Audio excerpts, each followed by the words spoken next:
नमस्कार। आज हम बात कर रहे हैं मध्य प्रदेश लोक सेवा पदोन्नति नियम 2025 की। हमारे पास एक विस्तृत लेख है जो इन नए नियमों का विश्लेषण करता है। तो आज हम समझने की कोशिश करेंगे कि ये नियम क्यों लाए गए, इनमें खास क्या है और इनका असर क्या होने वाला है सरकारी कर्मचारियों पर, खासकर स्कूल शिक्षा विभाग के संदर्भ में। चलिए इस पर गहराई से बात करते हैं। जी बिल्कुल, ये एक बहुत ही महत्वपूर्ण विषय है क्योंकि इसका असर सीधे-सीधे लाखों कर्मचारियों और राज्य की पूरी प्रशासनिक व्यवस्था पर पड़ने वाला है। तो सबसे पहले यही समझते हैं कि इन नए नियमों की जरूरत ही क्यों पड़ी। मतलब जो पुराने नियम थे 2002 वाले, उनमें क्या गड़बड़ थी? हाँ, देखिए असल में हुआ ये कि जो 2002 के नियम थे, उनके कुछ प्रावधानों को माननीय उच्च न्यायालय ने 2016 में एक केस था आरबी राय बनाम मध्य प्रदेश राज्य। हाँ, सुना है उसके बारे में। तो उस मामले में कोर्ट ने उन प्रावधानों को असंवैधानिक घोषित कर दिया था और उसके बाद से ही आप समझिए कि प्रदेश में पदोन्नति की जो प्रक्रिया थी वो लगभग रुक सी गई थी। अच्छा, मतलब एक कानूनी अड़चन आ गई थी जिसके चलते प्रमोशंस हो ही नहीं पा रहे थे। तो इसका असर क्या हुआ कर्मचारियों पे? जाहिर है बुरा ही हुआ होगा। बहुत बहुत गहरा असर पड़ा। सोचिए, सालों तक प्रमोशन रुके रहे, कर्मचारियों में बहुत निराशा थी, हताशा थी। हजारों लोग तो बिना प्रमोशन पाए ही रिटायर हो गए। और सिर्फ कर्मचारियों की बात नहीं है, प्रशासन के काम पर भी असर पड़ा। हम्म। कार्य कुशलता प्रभावित हुई। तो इसीलिए एक ऐसी व्यवस्था की जरूरत थी जो संवैधानिक रूप से भी सही हो, पारदर्शी हो और रुकी हुई प्रक्रिया को आगे बढ़ा सके। बिल्कुल। इसीलिए ये 2025 के नए नियम आए हैं। ठीक है। तो ये तो हुई ज़रूरत की बात। अब आते हैं कि इन नए नियमों में ख़ास क्या है? ऐसा क्या है जो इन्हें पिछले नियमों से अलग बनाता है और जैसा आपने कहा संवैधानिक रूप से मजबूत? 16(4) क, 16(4) ख और अनुच्छेद 335 उनका पूरा ध्यान रखा गया है। ओके। और साथ ही सुप्रीम कोर्ट के जो महत्वपूर्ण फैसले आए हैं इस मुद्दे पर, जैसे एम नागराज का मामला है, जरनैल सिंह का मामला है, उसमें जो दिशा निर्देश दिए गए थे उनको भी इसमें शामिल किया गया है। एक मिनट, ये अनुच्छेद और ये केस के नाम तो ठीक है, पर अगर हम आम श्रोता के लिए समझें तो इनका मतलब क्या है? ये क्या पक्का करते हैं? हाँ बिल्कुल, सरल भाषा में कहें तो ये अनुच्छेद और ये फैसले आरक्षण और प्रशासनिक कुशलता के बीच एक संतुलन बनाने की बात करते हैं। मतलब कि सरकार पिछड़े वर्गों के लिए पदोन्नति में आरक्षण दे सकती है, पर ये भी देखना होगा कि प्रशासन का काम ठीक से चलता रहे, उसकी एफिशिएंसी कम ना हो। इन्हीं बातों को ध्यान में रखकर ये नियम बनाए गए हैं। समझ गए। और प्रमोशन का आधार क्या होगा अब? क्या सिर्फ ये देखा जाएगा कि कौन कितना सीनियर है? हाँ, यहीं पर एक बड़ा और महत्वपूर्ण बदलाव है।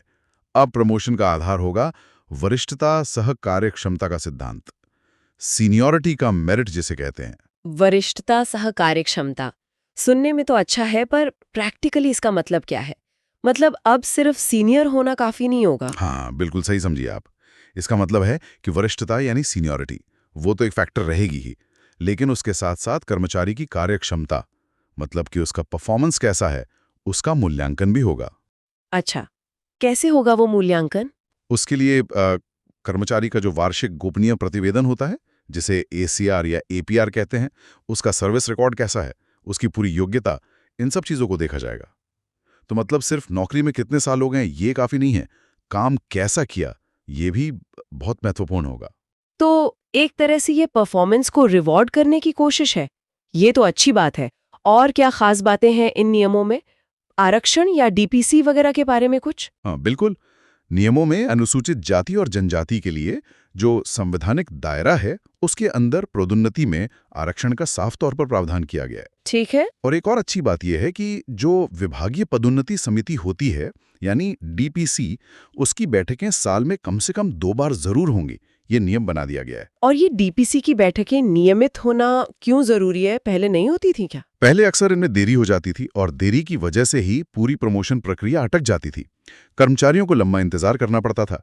तो अब उम्मीद है कि नियमित बैठकों से ये प्रक्रिया सुधरेगी और समय पर प्रमोशन हो पाएंगे।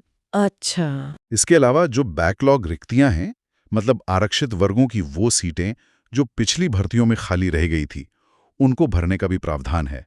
और अलग-अलग पदों के लिए कम से कम कितने साल की सर्विस चाहिए प्रमोशन के लिए, ये भी साफ किया गया है। और हाँ, ये भी बताया गया है कि किन परिस्थितियों में कोई कर्मचारी प्रमोशन के लिए अयोग्य माना जाएगा, जैसे अगर उसे कोई दंड मिला हो। इन नियमों का एक बड़ा असर स्कूल शिक्षा विभाग पे पड़ने की बात हो रही है। वहाँ क्या स्थिति बदलने की उम्मीद है? वहाँ तो बहुत सालों से लोग इंतजार कर रहे थे। हाँ, बिल्कुल सही कहा आपने। स्कूल शिक्षा विभाग में तो हजारों शिक्षक और दूसरे कर्मचारी हैं जो सालों से प्रमोशन का इंतजार कर रहे थे। इन नियमों के आने से उनके लिए अब आगे बढ़ने का रास्ता साफ हो गया है। उन्हें उच्च पदों पर जाने का मौका मिलेगा। तो इससे उनका मनोबल तो बढ़ेगा ही। निश्चित रूप से मनोबल बढ़ेगा, कार्य संतुष्टि बढ़ेगी और इसका एक और सकारात्मक असर हो सकता है। जब अनुभवी शिक्षक प्रमोट होकर हेडमास्टर या प्राचार्य जैसे पदों पर जाएंगे तो स्कूलों में लीडरशिप और मैनेजमेंट भी बेहतर होगा, और जब लीडरशिप बेहतर होगी तो उम्मीद है कि शिक्षा की गुणवत्ता पर भी अच्छा असर पड़ेगा। हाँ, ये तो बहुत महत्वपूर्ण बात है। अच्छा, एक सवाल और है।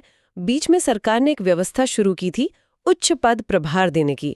जो लोग इस तरह का चार्ज संभाल रहे थे, उनका क्या होगा इन नए नियमों के तहत? क्या उन्हें कोई फायदा मिलेगा? देखिए, उच्च पद प्रभार वाली जो व्यवस्था थी वो तो एक तरह से अस्थाई, मतलब एक वॉकिंग अरेंजमेंट था, क्योंकि नियमित प्रमोशन रुके हुए थे तो काम चलाने के लिए ये किया गया था। हाँ, वो तो ठीक है। अब जब ये नए नियम आ गए हैं तो ऐसे लोक सेवकों को अब बाकायदा नियमित और स्थायी पदोन्नति का अवसर मिलेगा।